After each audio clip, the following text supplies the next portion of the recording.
Guys, issue number 51 of Basketball Card Fanatic Magazine recently released this week, and it was a banger. It involved a list, an aggregate, a compilation, a crowdsourcing project where Basketball Card Fanatic Magazine sought answers to the top 25 cards of the 21st century. Yes, every card from the year 2000 on. What are the 25 best? Not just what are the 25 best. In order, what are the 25 most iconic cards? I was solicited to submit my list. We'll talk about my list and give my thoughts, and we're going to look at the actual list that came out in Basketball Card Fanatic Magazine monthly issue number 51. Hopefully you guys enjoy the video. Lots of great conversation topics in this one. When you see this image of the top 25 cards, it's going to blow your mind. Let me know your thoughts in the comments below. Enjoy the video.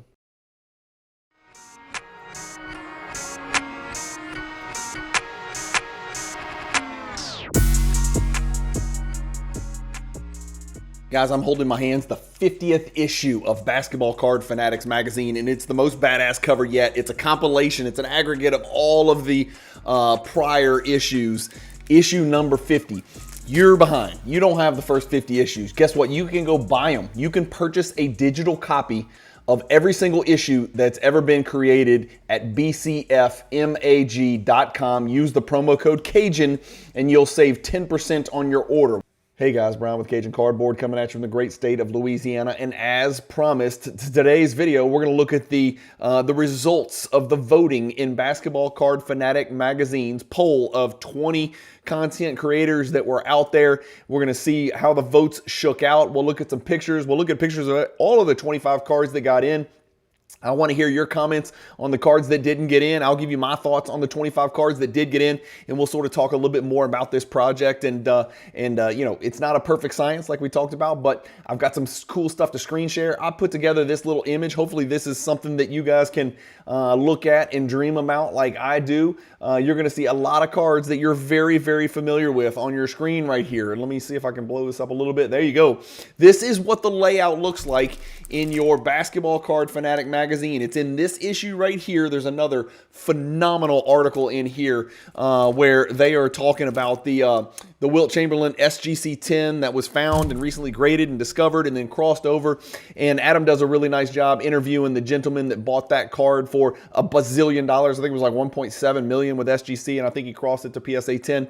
So there's a great article about that in here. There's an article about meeting Vince Carter and getting a card signed. And then, of course, the focal point of the issue is this list of the 25 most iconic cards. Well, here it is. We're spilling the beans. This is the list. This is what it looks like. This is what it looks like with the, let me make that, there you go, that looks better. This is what it looks like with, in order, 1 through 25. You know, you can look and obviously see on the top row, working your way down. It's interesting. Again, this is not in order because a lot of people think that card at number 25 will be one of the most valuable cards in the world if it were to sell. This is basketball only we're talking about. It is Basketball Card Fanatic, not Sports Card Fanatic.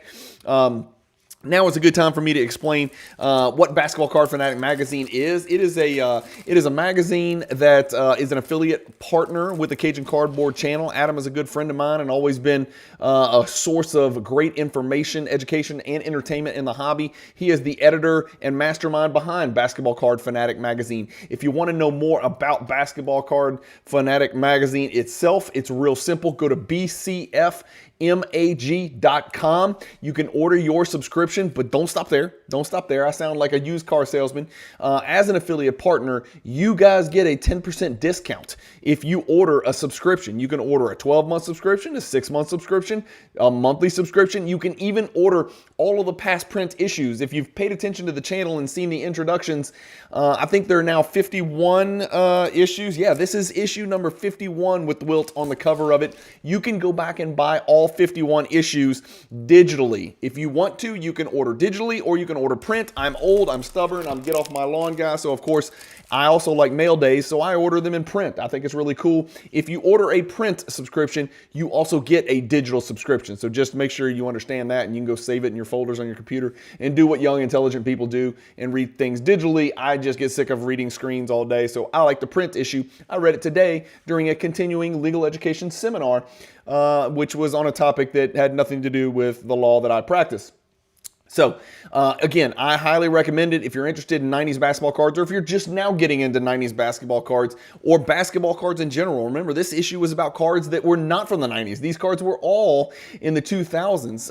And then, of course, there's an article on a card from 1961 Fleer. So it touches on basketball cards of all sorts, but there is a heavy slant towards 90s cards, generally speaking, because I don't want to let the cat out of the bag, but I think Adam loves 90s cards more than any other era of basketball cards as well. But it is basketball cards from 48 Bowman all the way up through 2024 releases and Caitlin Clark stuff. So anything and everything you could want. Use the promo code Cajun, C-A-J-U-N, at the checkout screen when you order. And let's start talking about the cards themselves, which is really what we care about, right? Let's talk about the cards. All right, so here's the list. Let me show you the voting first. This is the way the voting shook out. And again, this is sort of an aggregate. And it's explained in the article in the magazine itself how they assigned points and weighted it, because each of us was asked to rank our 1 through 25 in actual order. It wasn't just give us your 25 best. It was 1, 2, 3. So I put some thought and some time into it and spit out my list. But the way it worked is if you ranked a card first, that card got 35 points. If you ranked a card 25th, that card got 11 points. And the reason was to a 25-to-1 ratio would cause a little bit too great of a disparity as compared to a 35-to-11 ratio. I think I did that math right. Maybe I did, maybe I didn't. But here's the results. In the right-hand column, you're going to see it says ballots. And so in this column, this is just showing you how many people had that particular card in their ballot. 20 people were polled. So you can see 19 out of 20 had the LeBron James 2003 Exquisite in their ballot. 20 out of 20, the only card with 20 out of 20 was the 2009 Topps Steph Curry. Again, it's a little bit tricky. There were some asterisks that we needed to discuss. Topps was considered the same as Topps Chrome for Steph Curry because the Chromes were pulled out of the Topps product, because remember they were serial numbered. Whereas for LeBron, Topps was different than Topps Chrome because it was a different picture, a different image, and all that stuff. Remember, it's white suit image versus LeBron fadeaway image, so those are two different cards. Somebody did not put LeBron James 2003 Exquisite on their list, which I find extremely biased and hard to believe. That is a big LeBron hater right there. And you can see it was LeBron 1, Steph 2 and 3, and then LeBron 4. After that, I don't think anybody else on the list had more than 2 cards other than LeBron. Unless you count triple logo men and stuff like that. So this is the voting results. Again, I'm sorry I could zoom in a little bit and we can look at it this way and look at our top 10. Zion got into the top 10. A lot of people were like, what the hell are you talking about? That card's tanking, that card's this. Remember, it's not most valuable, most sought after, most expensive, lowest pop, rarest, cool. It's not any of that stuff. It's iconic. And when you think of iconic, you think of Zion, and you kind of tie that, and to some extent also the 2018 Prism Luka Doncic. You sort of tie those cards to the mania, the insanity that ensued between 2019 and 2021. It was absolute last dance COVID bubble city mania. It was wild, it was crazy, and Zion was right smack dab square in the middle of all of that crap when that card ran to the moon and back. Of course, you've got Giannis and his only one Giannis card in this whole thing, if I'm not mistaken. I don't know. There is 2 Giannis cards. This is 2013 National Treasures logo man's in there as well. The Giannis 2013 Prism, of course. The LeBron 2012 Prism's in here. So first year Prism, LeBron in our top 10. If we continue to look at it, we talked about LeBron Exquisite Exquisite 1, Steph Curry 2009 Topps 2. And again, an asterisk, I want to reiterate, it's not Steph Curry Superfractor, Steph Curry Refractor, Steph Curry, LeBron Chrome Gold Refractor. They didn't do individual stuff. It's just product card, right? And so if there are parallels, those parallels are considered part of the card. So you can see LeBron Exquisite, Steph Topps, Steph National Treasures, then LeBron James Topps Chrome. Then we get into the Luka Doncic era, right? The 2018 Prism, just ahead of his National Treasures. I guess that's the first place where I would ask the question, do you find the Luka Doncic 2018 Prism to be more iconic, whatever that means, than the 2018 National Treasures Luka Doncic, which would include his true RPA and his, parallels and his logo man?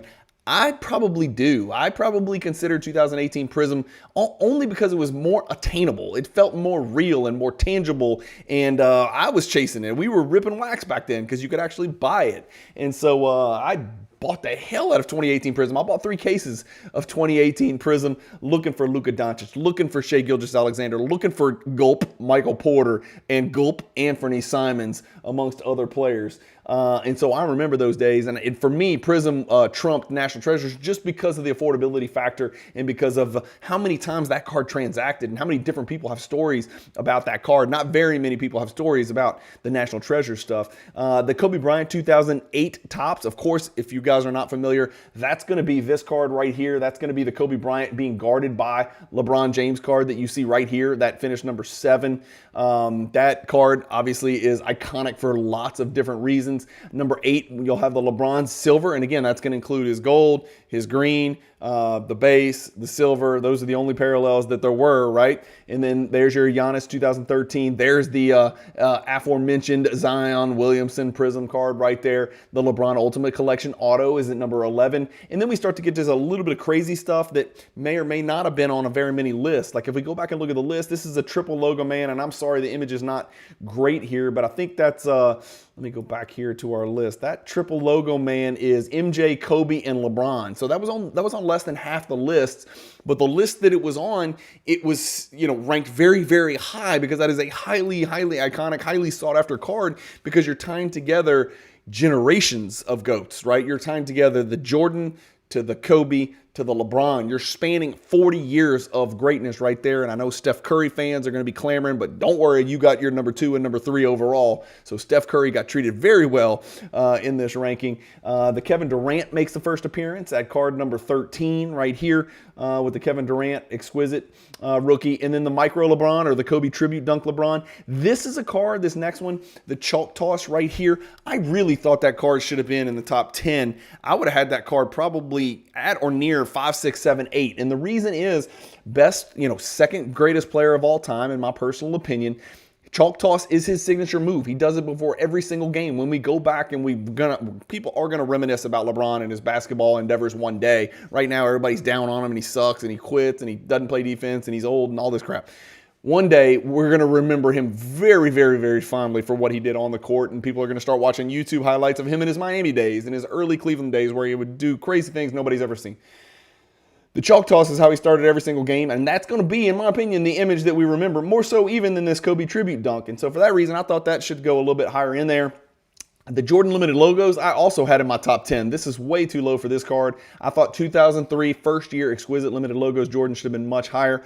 Wembanyama coming in, his Prism at number 18 for similar reasons to Zion. This is basically Zion 2.0, only it looks to be that Wemby's going to be a little bit more relevant as a basketball player, a little bit healthier as a basketball, well, a lot healthier as a basketball player. He's probably going to be remembered longer. For that reason, I think a lot of people left him off because they thought, well, it can't be iconic if it just came out less than a year ago. And then some people were like, I know this is going to be iconic. So that was a tough one. That probably had something to do with Wembanyama finishing so low at number 18. There's Giannis's National Treasures RPA right there. First year, Kobe makes it in here. LeBron Topps, like we mentioned, the white suit LeBron Topps right there, which would include his first edition, parallel, right?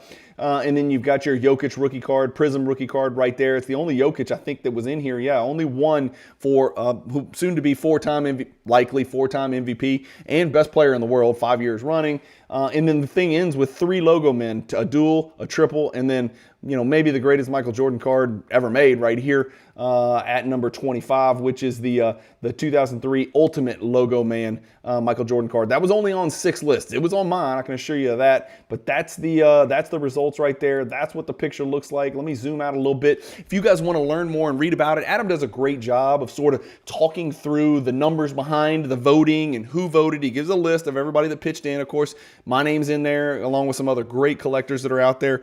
And he sort of talks through each card. He even talks about 10 or 12, maybe even 15 cards that were voted on that were really close but did not make it into the top 25. And, he kind of conjectures as to why that might have been the case. It's a really, really great read. You guys really do need to go check it out. Go to BCF mag.com to order your subscription and use the promo code Cajun at checkout. But if you want to get one for free, here's what I'm going to do.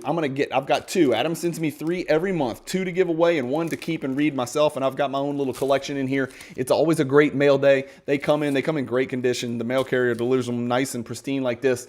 I am going to give these 2 away to the first person who uses the promo code Cajun, all capital letters, to sell cards on the Fanatics weekly or premier auction. So if you want a free copy, this issue number 51, I will pop it in the mail. I will cover shipping. You'll just get a mail day with this magazine. It's got the top 25 iconic list. It talks about this Wilt Chamberlain card that sold for $1.7 million and how that story unfolded.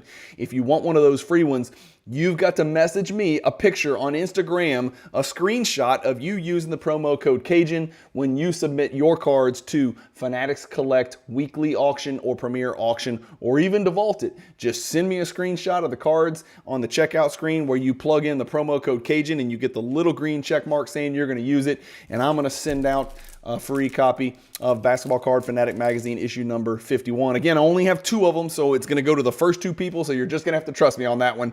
I have no reason to stockpile copies, so I assure you these will go out in the mail for the first 2 people that screenshot me the promo code Cajun being used for their Fanatics Collect submissions.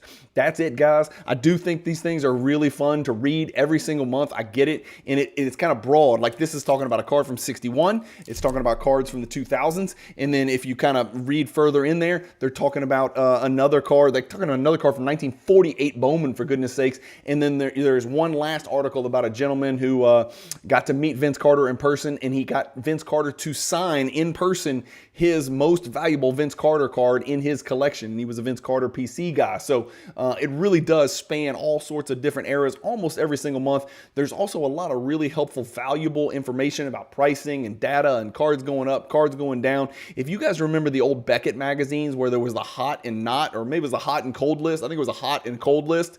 They got that in the front. And so you can see the cards that have done really well over the last month and cards that are doing not so well over the last month, and sort of a hot and cold. And they talk a lot about the basketball card index and some other things like that. So that's it, guys. I highly recommend Basketball Card Fanatic Magazine. Again, Adam and Basketball Card Fanatic Magazine are an affiliate partner with me. And so using that promo code gets me paid. I want to be very clear and transparent about that. This is one way that I get to continue to make great, consistent content for you and leave the bed at my house at 5:30 or 6 in the morning and come to this office and make this content. I can tell Mrs. Cajun, hey, I'm getting paid for it. And so Basketball Card Fanatic, Fanatics Collect, Card Ladder, Alt, PSA, Acquire, some of these folks, these are all affiliate partners with me, and they are part of the reason that I do what I do and the way that I get to keep doing it and feed my family. And so, yes, as an affiliate partner, I do get compensated for steering traffic and subscriptions to Basketball Card Fanatic Magazine. I guess that's obvious, but I always feel kind of strange trying to sell things. I want to make sure I'm as transparent and truthful as humanly possible. But I do only promote things that I am a fan of and that I implement into the way that I collect and invest in sports cards, and Basketball Card Fanatic Magazines is part of that. Thank you guys as always for watching. Let me know in the comments which of the cards that got in here do you think didn't deserve in here. Let's take one more look at this before we get out of here so you guys can kind of screenshot it. Let me leave it up right there so y'all can screenshot that. You have it in your hands. Let me know what you kind of stood out to you. We could talk about this forever, man, about which cards should be where. Should 5 be 8? Should 8 be 4? Should 4 be 16? There's all sorts of stuff to talk through. Iconic is just a really tough word. It's just always has been. It's really difficult to kind of put your finger on it. It doesn't necessarily mean most valuable. It doesn't necessarily mean most popular. It doesn't necessarily mean, whatever. It's really eyes in the beholder. It's very subjective. And so it led to a really interesting conversation piece. And that's what the comment section's for. So after you watch this video, if you're still watching, A, thank you. B, don't forget to comment below. Let me know which cards you think were right, which cards were wrong, and which cards you would change. Anything stand out, good or bad to you. Thank you guys for watching. Keep collecting. Stay positive in the hobby. Peace.